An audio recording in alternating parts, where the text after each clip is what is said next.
సోది చెబుతానమ్మ సోది, ఉన్నది ఉన్నట్టు చెబుతాను, జరిగింది చెబుతాను, జరగబోయేది చెబుతాను. సోది చెబుతానమ్మ సోది, ఉన్నది ఉన్నట్టు చెబుతాను, జరిగింది చెబుతాను, జరగబోయేది చెబుతాను. ఓయ్ సోదమ్మాయి, ఏంటే తల్లి? ఇలా రా. నీ మనసులో ఉన్న సందిగ్ధం ఏంటో చెప్పే తల్లి. ఆ కొండదేవత నీ సమస్యకు ఏదో ఒక పరిష్కారం ఆలోచించి ఉండిద్దే తల్లి. ఇదిగో సోదమ్మ, ఇదే నా కూతురు, దీని గురించే నా బాధంతా. అంబ పలుకు జగదాంబ పలుకు, కంచి కామాక్షి పలుకు, మధుర మీనాక్షి పలుకు. తెలిసే తల్లి, ఈ కోన నిన్ను పెట్టే ఇబ్బందులన్నీ తెలిసే తల్లి. పొద్దుగాలే లేవమంటే లేవదే తల్లి, నువ్వు చెప్పే మాట అసలు వినదే తల్లి. కానీ చదువు మాత్రం చక్కగా చదివిద్ది తల్లి. ఇంత కరెక్ట్గా ఎలా చెప్పావమ్మా? ఇప్పుడే 10వ తరగతి అయింది, దాన్ని ఎక్కడ చదివించాలన్నదే నా దిగులంతా. దిగులెందుకే తల్లి?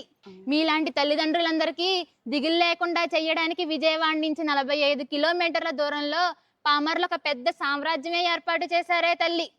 అవునా అమ్మా? అక్కడ ఏం జరుగుతుంది, ఎలా ఉంటుంది? పొద్దున్నే 4:30కి పాటలతో వాళ్ళ దినచర్య మొదలైద్దే తల్లి. మళ్ళీ 9:30కి పాటలతో వాళ్ళ దినచర్య ముగిసిద్దే తల్లి. 4:30కా? అప్పుడు లేచి ఏం చేస్తారమ్మా? తెల్ల చొక్కా వేసుకుని 6 అడుగుల ఎత్తులో ఒక మనిషి ఉంటారే తల్లి. అక్కడ అందరూ అతన్ని పూర్ణ మాస్టర్ అంటారే తల్లి. ఋషులందరూ ధ్యాసంతా ధ్యానం మీద పెట్టినట్టే ఆ మనిషి కూడా 24 గంటలు పిల్లల అభివృద్ధి గురించి ఆలోచిస్తూ ఉంటాడే తల్లి. 5:30కి యోగా అంటారే తల్లి. లీటర్ బాటిల్తో వేడి నీళ్ళు తాగమంటారే తల్లి. నీ కోనుకున్న బద్ధకం దెబ్బకు వదిలిద్దే తల్లి. ఇంటి దగ్గర తినమంటేనే ఏం తిందు, మరి అక్కడ ఫుడ్ సంగతి ఏంటమ్మా? ఆ విషయంలో డోకా వద్దే తల్లి. 4 పూటలు రుచికరమైన ఆహారం పెడతారే తల్లి. ఒక్క మనిషికి తగ్గినా కూడా మళ్ళీ ఆ వ్యక్తికి తెచ్చిచ్చేదాకా మనిషి నిద్రపోడే తల్లి. పండగొస్తే ఇంట్లో లేని లోటు తెలియకుండా చూసుకుంటారే తల్లి. అయితే నేను తిండి విషయంలో భయపడనక్కర్లేదంటో. అసలు ముఖ్యమైనది చదువు కదా, మరి దాని సంగతి ఏంటి? ఒక్క మనిషికి తగ్గితేనే ఊరుకోని వ్యక్తి చదువు విషయంలో ఎలా రాజీ పడతాడు అనుకున్నావే తల్లి?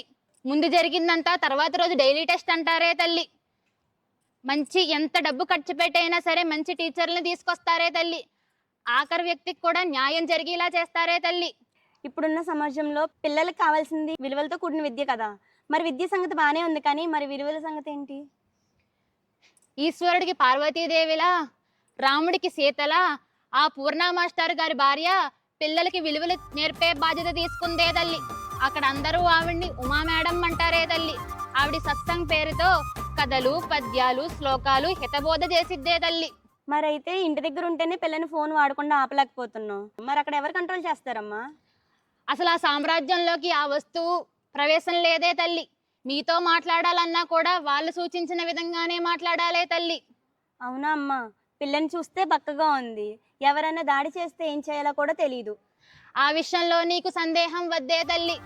దాడులు ఎదుర్కోవడానికి కర్రసాము నేర్పిస్తారే తల్లి. సాంప్రదాయాలు మర్చిపోకుండా చెక్క భజన కోలాటం నేర్పిస్తారే తల్లి. రోజు ఆడుకునే వనరు కల్పిస్తారే తల్లి. నీ కోన జీవితంలో ఎలాంటి సమస్య అయినా ఎదుర్కొనేలా చేస్తారే తల్లి. అంతా బాగానే ఉంది, కానీ మరి అక్కడ కోర్సులు ఎలా ఉంటాయమ్మా?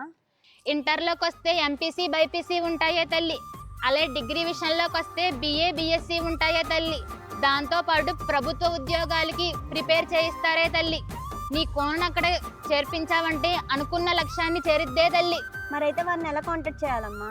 నా దగ్గర వాళ్ళ ఫోన్ నెంబర్ ఉంది, చెప్తా రాసుకోదల్లి. 9505272474 8099272474. చాలా సంతోషం అమ్మా, ఈ రోజుతో నా కూతురు మీద ఉన్న బాధ అంతా తీరిపోయింది. ఇదిగో ఈ భీమ్ తీసుకో. వెళ్ళొస్తానే తల్లి.